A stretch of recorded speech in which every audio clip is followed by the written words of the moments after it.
Ade, ade, ade. Bondade, verdade e humildade. Olha que aqui eu não tô nem falando de amizade, né? São os 3 AD que são necessários para a sociedade mudar. Verdade, bondade e humildade. Humildade não no sentido de você aceitar e ser passivo a tudo que lhe fazem, mas de você dar tempo ao tempo para que as relações humanas se estabeleçam ou na distância ou na proximidade, né? Porque às vezes a gente não consegue realmente ter proximidade com as pessoas que nos feriram, né? Pessoas que nos feriram, pessoas que nos humilharam, mas tem que ter uma convivência cívica, né? Então, a bondade, a humildade e a verdade. Não mentir nunca. É muito importante não mentir, né? Sempre tratar com verdade as relações humanas. A bondade. Sempre tratar o próximo com bondade. E a humildade. De você saber qual o momento certo de ser você mesmo, de ter a naturalidade para dizer o quanto você aprecia a presença daquela pessoa ou não na sua vida. Porque é necessário uma naturalidade de você demonstrar isso sem ser agressivo, né? Você colocar para fora, você expressar, você demonstrar a sua querência, né? Sem ser agressivo, né? Às vezes a gente tem que agir pelo não agir, porque nisso não importa muito o nosso sentimento em relação ao próximo, não importa muito como que a gente se sente em relação ao próximo, né? Não pode importar como a gente se sente, se a gente gosta, se a gente não gosta, se a gente tá ferido, se a gente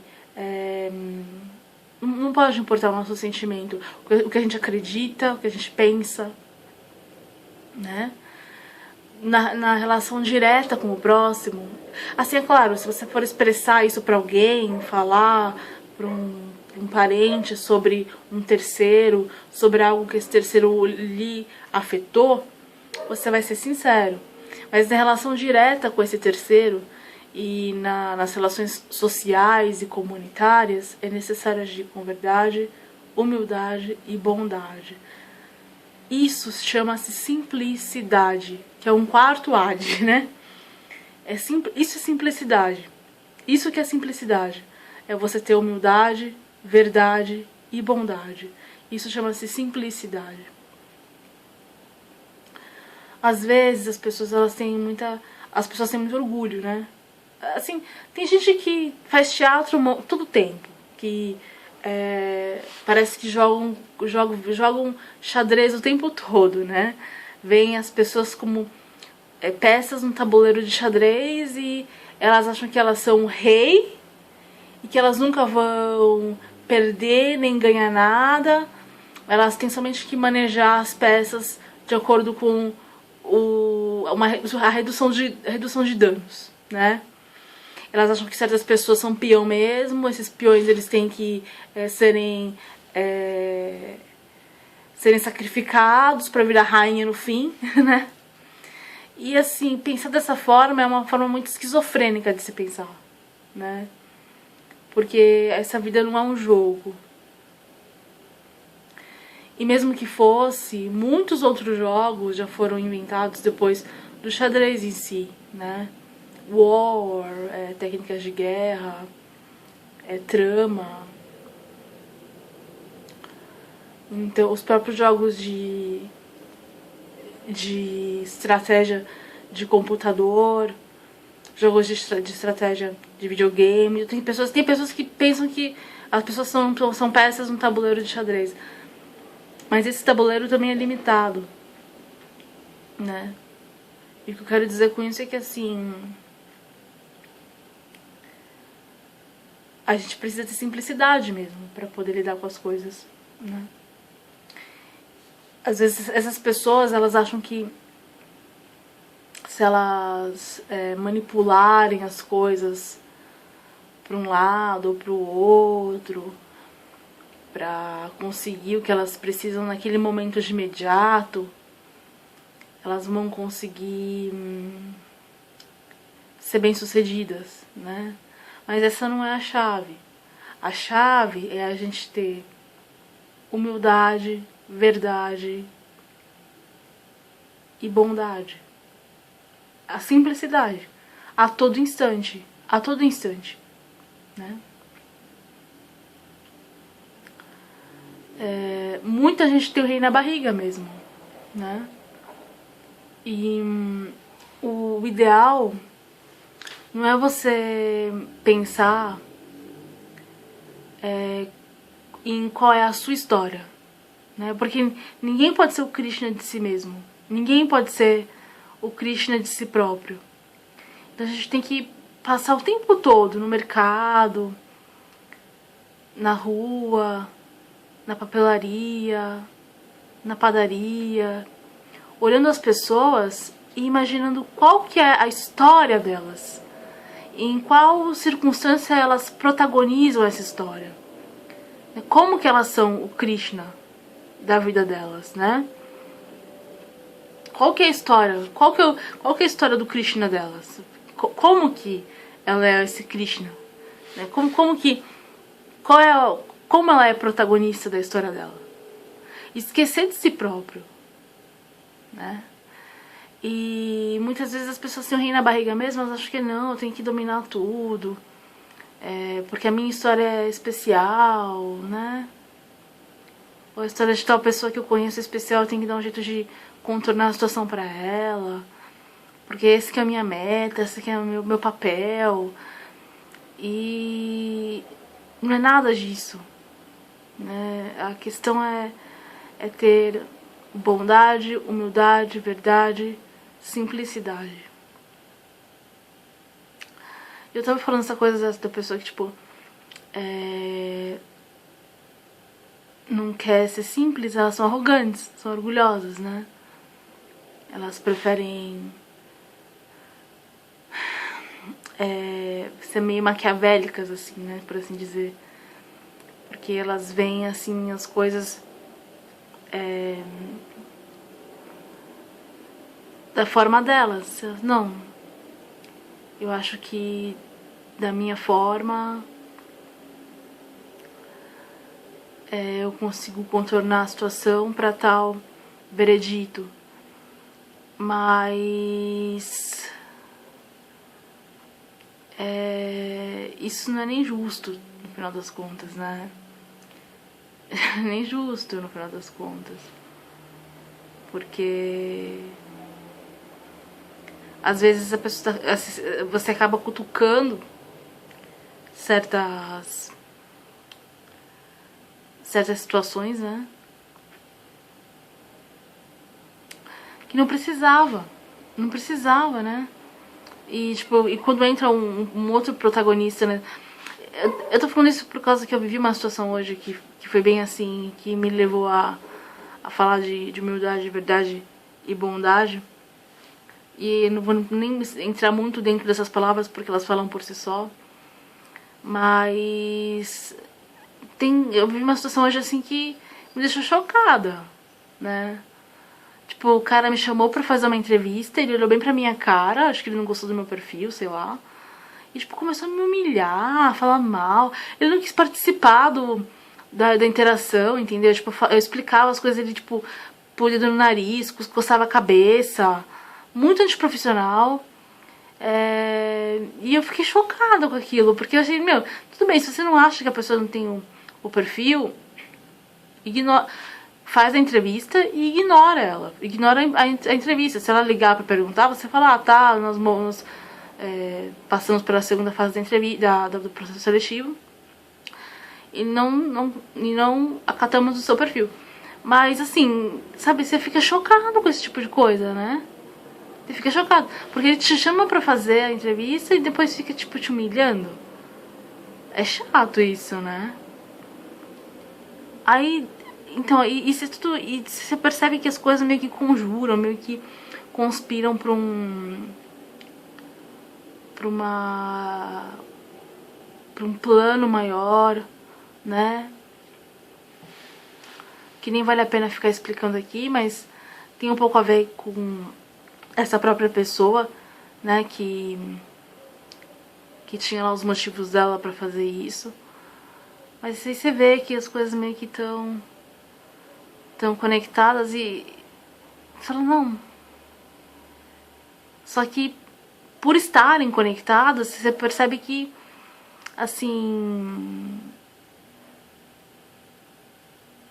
essa pessoa não precisava fazer isso, entendeu? Por isso, tipo, eu entendi que essa pessoa já me conhecia de outros processos seletivos. Quando ele viu que era eu, ele sentiu que tinha uma incerteza lá e resolveu nem dar muita confiança. E aí ele começou a falar um monte de coisa que eu já saquei, que ele me conhecia de outros processos seletivos, de outras escolas que eu dei aula. E eu falei, não, deixa pra lá, né? Não vou nem investir nisso. Mas aí tem uma outra questão da minha vida pessoal que também envolveu esses outros lugares que eu trabalhei. E provavelmente a história corre, né?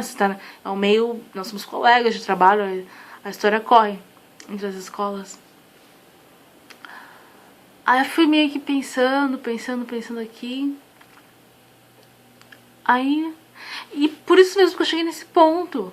Tipo, pelo que decorreu depois dessa entrevista que tinha a ver com esse cara, eu logo imaginei assim, poxa, ele não precisava ter me chamado pra poder fazer a entrevista se era pra ele fazer isso, essa coisa que decorreu depois, entendeu? Não precisava, tipo... Ou será que precisava? Não precisava. Aí você se sente usado, né? Se sente usado, porque eu fico pensando assim, tipo... Eu fico pensando o contrário. Se ele ia realmente ter a atitude que ele teve depois da entrevista, né? E com a minha reclamação pra direção da escola, desse coordenador ter uma atitude muito antiprofissional. Se ele ia ter essa atitude depois da entrevista, por que ele se comportou dessa forma? Ele podia simplesmente ter sido uma pessoa agradável, né? É tão difícil pra certas pessoas serem agradáveis. Porque certas pessoas têm dificuldade mesmo em ser agradável. Certas pessoas têm dificuldade em ser agradável. Certas pessoas são muito arrogantes, são orgulhosas. Pessoas orgulhosas. São pessoas orgulhosas, sabe? Tem dificuldade de ser simpática. Não é nem simpático, é ser simples. É ser simples. É ter bondade, entendeu?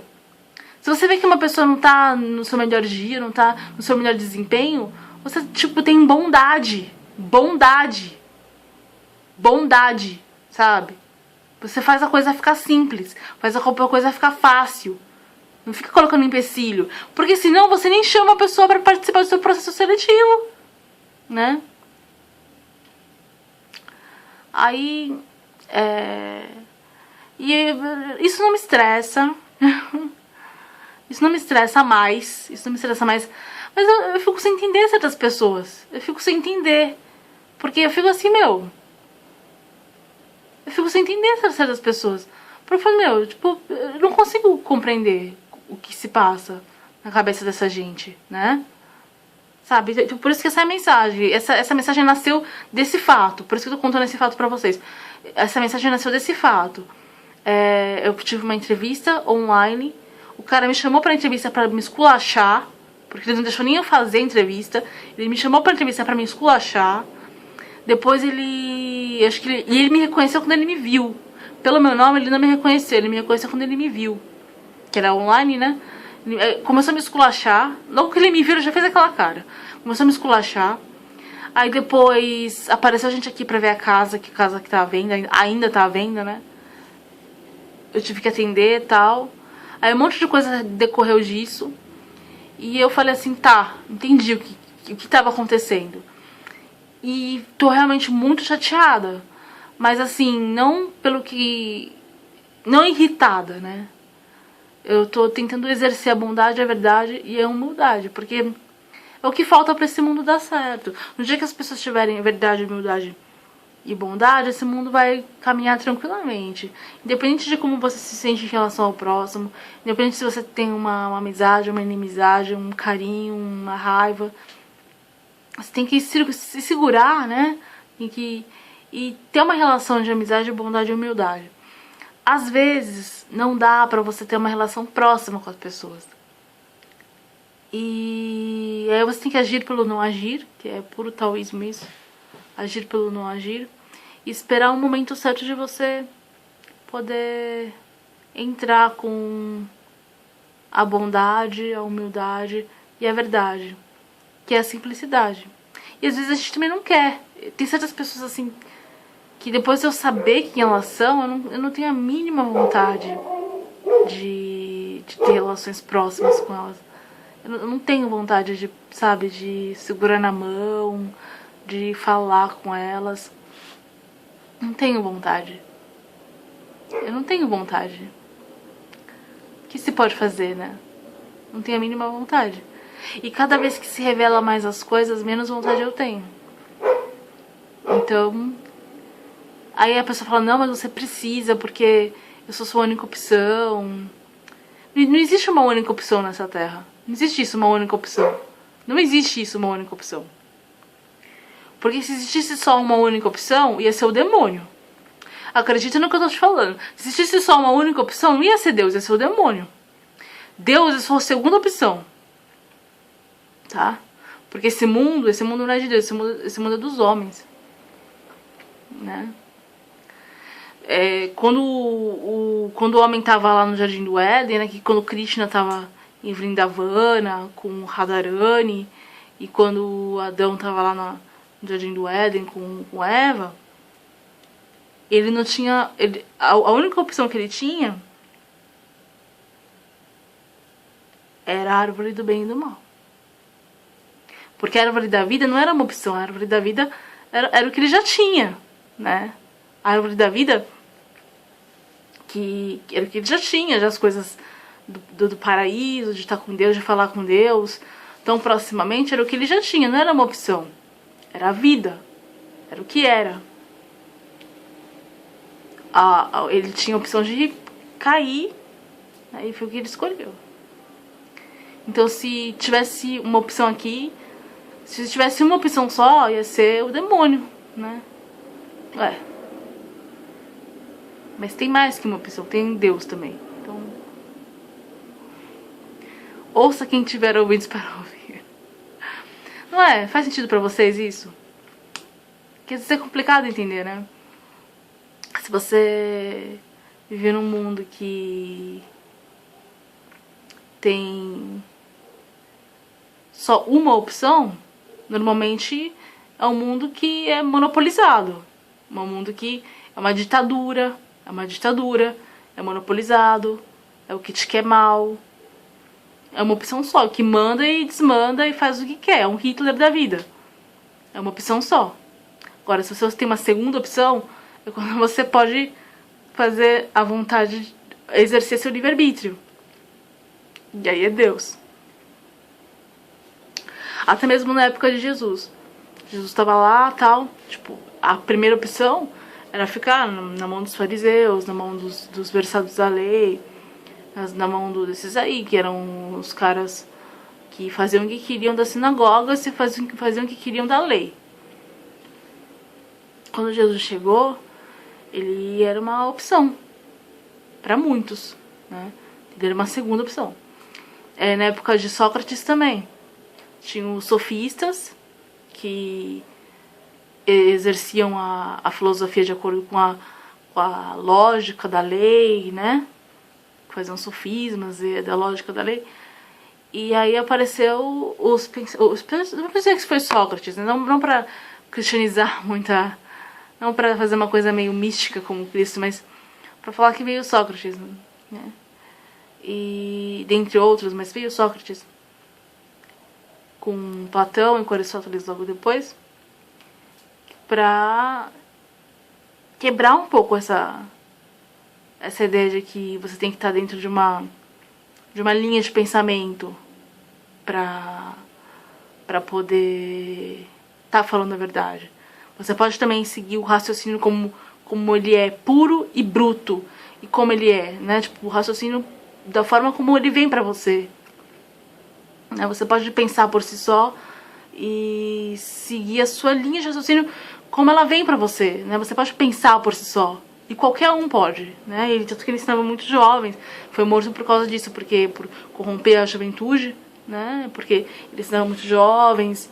E que ele falou assim, não, você tá pensando, isso é pensar. Isso que você tá fazendo é pensar.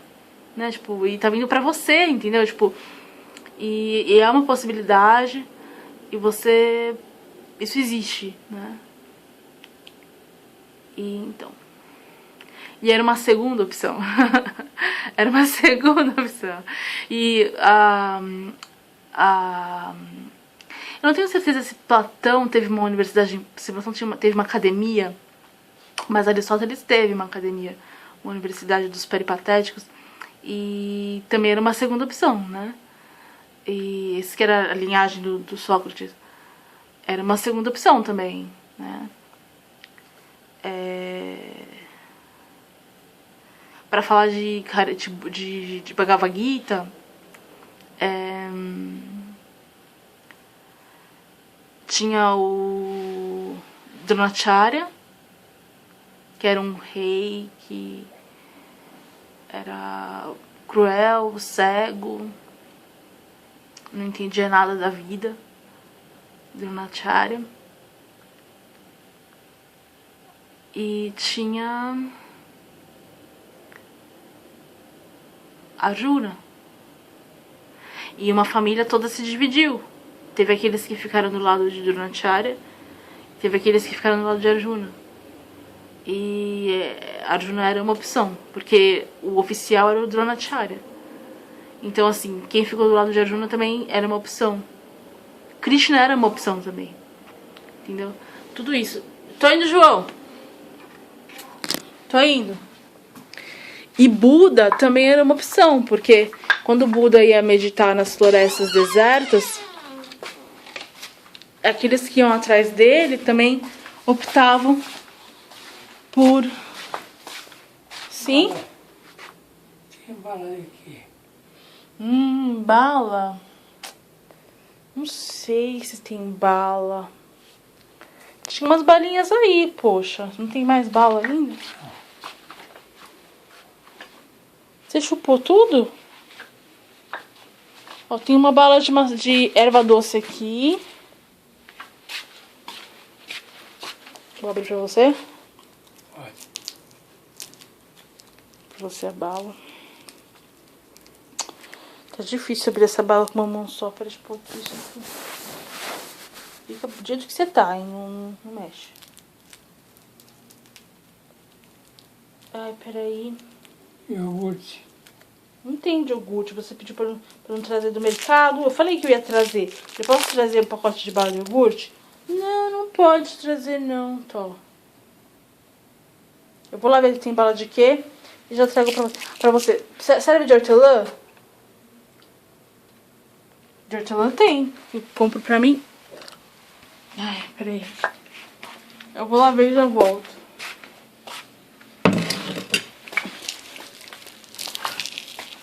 Então, e Buda foi uma coisa parecida, porque Buda ele ia meditar. Porque, na verdade, as ondas cerebrais do Buda, elas atrapalhavam um pouco as pessoas da cidade. E ele também ficava um pouco irritado.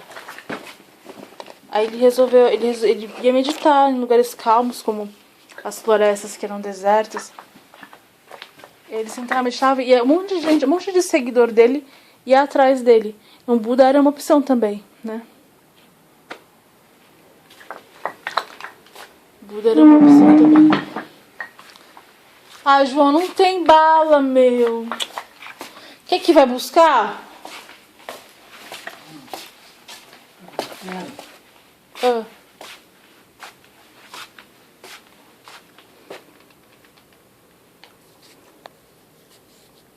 Ó o João aqui, gente.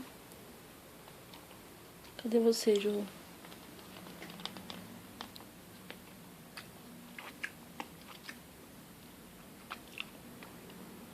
Eu não sei se dá pra ver o João, gente.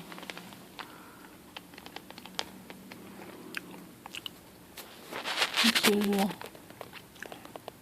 O João tá meio convalescente, como vocês sabem, né? Ele tá convalescendo, como vocês sabem. Mas ele tá melhorando já. Não tá mais sentindo dor nem nada. Tá melhorando. O que você quer que você queria que eu fosse pegar pra você? Peraí.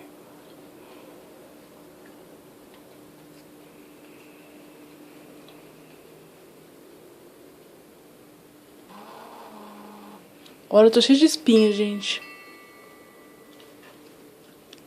Tô cheio de espinho, ó.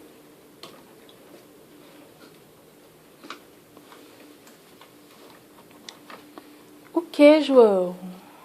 Meu celular? Hã? Meu celular? É o seu que tá vindo a mensagem.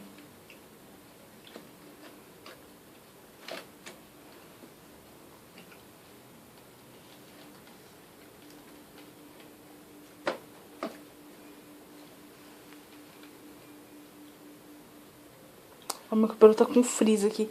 Você lembra que eu falei que de tanto eu passar a escova, o cabelo ficou ruim aqui na frente? Ficou muito ruim aqui. Ficou muito maltratado. Ai, gente. Não sei o que eu faço, viu? Meu coração. O que você quer? Meu coração. 1000 Ave Marias? Gente, eu vou pôr 1000 Ave Marias pro João, tá? E aí, depois eu converso com vocês de novo, tá bom? Vamos dar tchau aqui, o João aqui, ó. Aqui, dá beijo, tchau. Dá um beijo aqui.